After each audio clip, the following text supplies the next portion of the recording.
When you begin your collector's journey, the very first thing that you want to do is allow yourself to fall in love with art.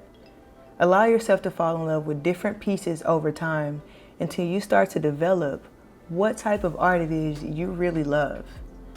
And over time, I want you to start to think about the value of your collection and think about how you're going to prepare your collection to pass it down to your children. Collecting art is a journey, and that's why we call it a collector's journey. This happens over time, over the span of your life. So it's a number of things you want to think about while you're collecting. What's going on, YouTube family? It's Moriah, Alise, and I actually changed the name of my channel from Art Untold to Frame. And the reason I did that is because Frame just felt a little bit more like me. I don't know, I didn't like Art Untold, so the new name of my channel is Frame with Moriah Alise. And I was thinking that over the past few videos, I may have gone too fast and really just went too crazy into diving into putting all these numbers in front of you guys that you do or may not understand.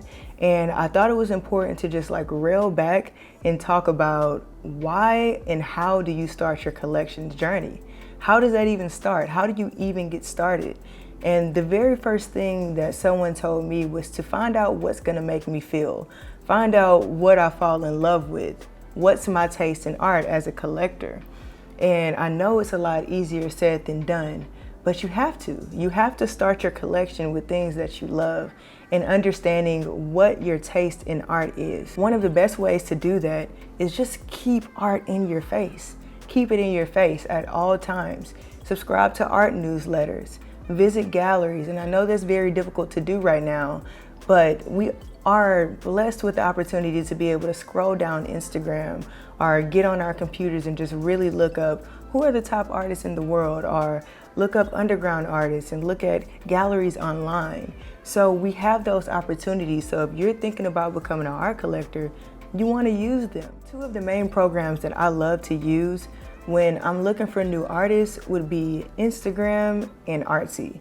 Instagram and Artsy, I use them both for two completely different things, but they definitely aid in me looking for art, finding new artists, saving art, and building a collection, a visual collection in my phone, my iPad, and my computer of what type of art I really like, so that when I'm ready to collect, I'm very clear on what it is that I want in my collection. For Instagram, I might start off with #art. And you have to be able to filter out all of the noise because you're gonna see a ton of stuff you just don't like.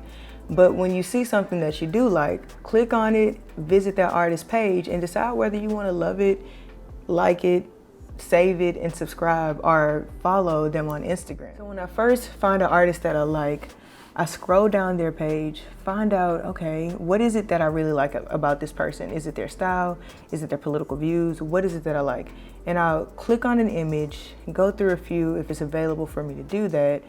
And once I decide, okay, this person is good enough for me to follow, of course we just go through the naturals of liking it.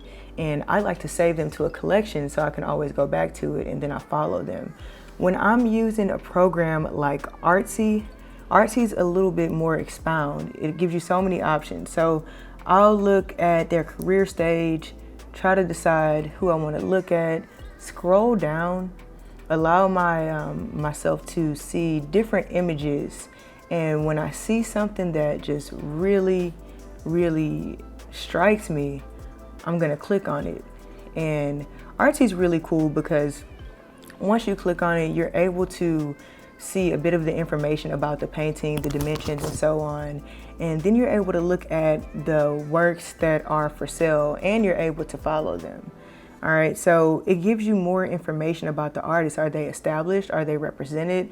And this is really important when you're thinking about collecting art because it's giving you such a bird's eye view on this artist, what they've been recognized for, their highlights.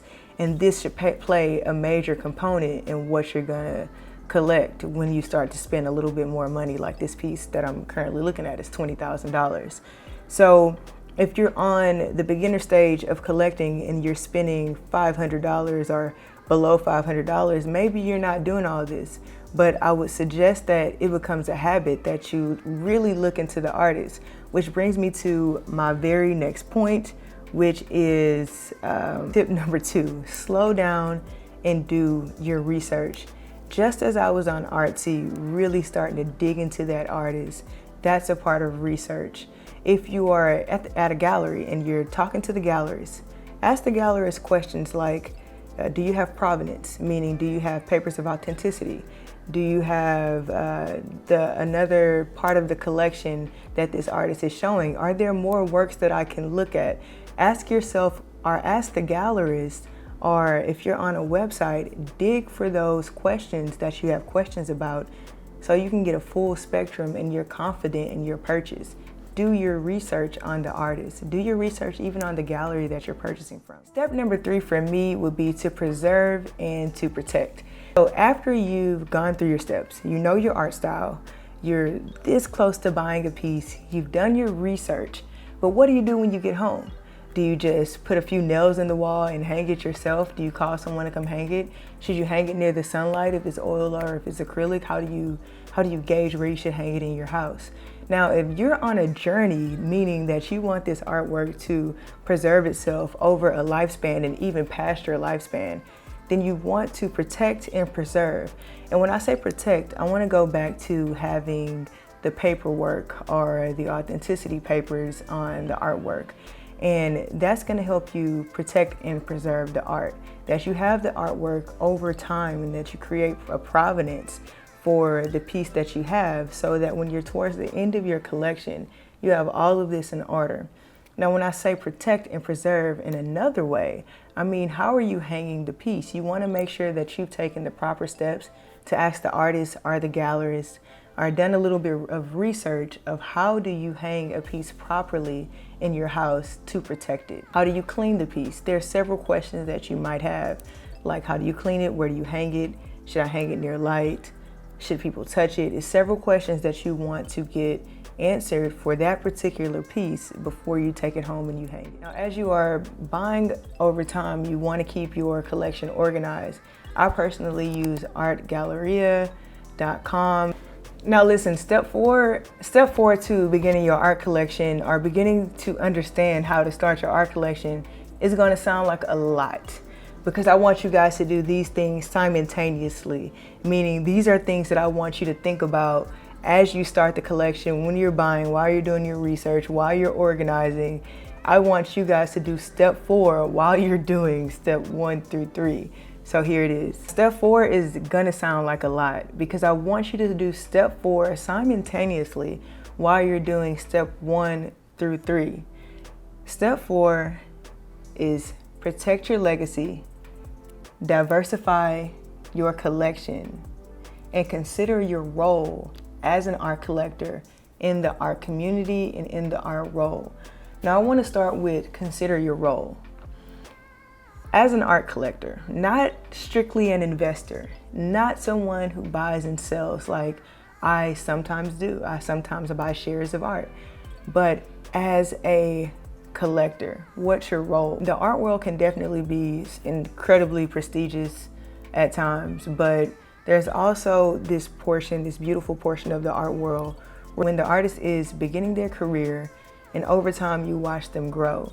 And when you become a patron of an emerging artist, you're a part of their journey, and your collection is a part of their story as an artist. And you want to highly consider that when you're entering into the realms of especially collecting artists that are living. You sometimes become a part of this artist's life when you become a part of their collection, or when their work becomes a part of your collection. And it should be considered that collectors help the art world continue just as much as the artists help the art world continue. The very next thing that I want to talk about is protect your legacy. Now, I talked about this a little bit in the last step, but protect your legacy. Think about the pieces that you buy.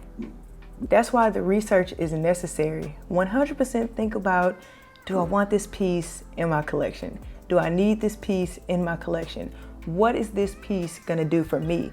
And I say legacy because the way that I wanna think about my collection is that when I get older and I'm ready to pass that down to my children or my nieces and my nephews, and I have this estate of art, which I plan to have, then what am I saying with that entire collection?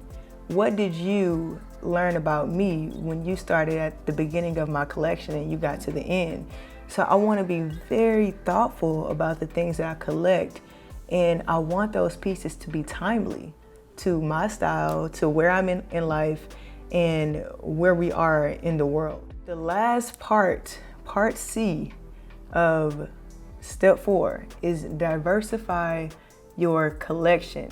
Now that's what my entire channel is about, basically. It's about diversifying your collection, which is why I talk so heavy about the art market, because the art market allows us to kind of have speculation. So I break my collection down, and I've spoken about this before. I break my collection down into a few different ways. I have passion buys.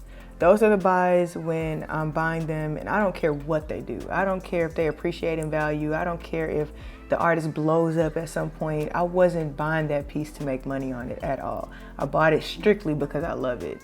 Now, the next type of piece I buy, I'm buying it because there is some potential that it will invest or it will increase. And it does have something to do with money, but I do make sure that I love this piece, I hold it dear to me, and that when people come over and I'm speaking about this piece, that I'm so happy to talk about it. That's the second piece. But the catch is, it really has a really good chance of going up in value. I just also happen to love it. Now, the very last way that I collect is by buying shares of art and selling those shares. Buying shares and hoping that in the near future, or sometimes in the far future, that it does go up in value. I do not hold these pieces in my home. They're in a warehouse somewhere. They're $1 million pieces, and I'm just a percentage of the people that invested in it so that when it sells, I make a return. But I'm diversifying my collection, but I'm being financially sound about it. I'm making sure I have pieces in there that I love strictly, pieces that I love that could potentially go up in value. There's a really good chance they'll go up in value. And then pieces that I'm just buying to make money off of because of speculation. Again, some people don't agree with that last part, but it's just like buying shares of a company that you love. That's the way that I look at it. So those are my thoughts on how to begin thinking about starting your collection, or even how to begin your collection and maintain it over time. I hope you guys are really into this content. Do me a favor and press that subscribe button down there. I would love for you guys to have some dialogue with me, so make a comment, say something if you agree with me. If you don't agree with me, I'm willing to talk about that as well. Guys, also follow me on Instagram at Moriah Alise, and that's Alise with 2 E's at the end. Again, guys, this has been, I really enjoy doing these YouTube videos. They forcing me to learn. And while I'm learning, I'm giving you guys what I'm learning over time. So I love it. Guys, again, subscribe. See y'all later.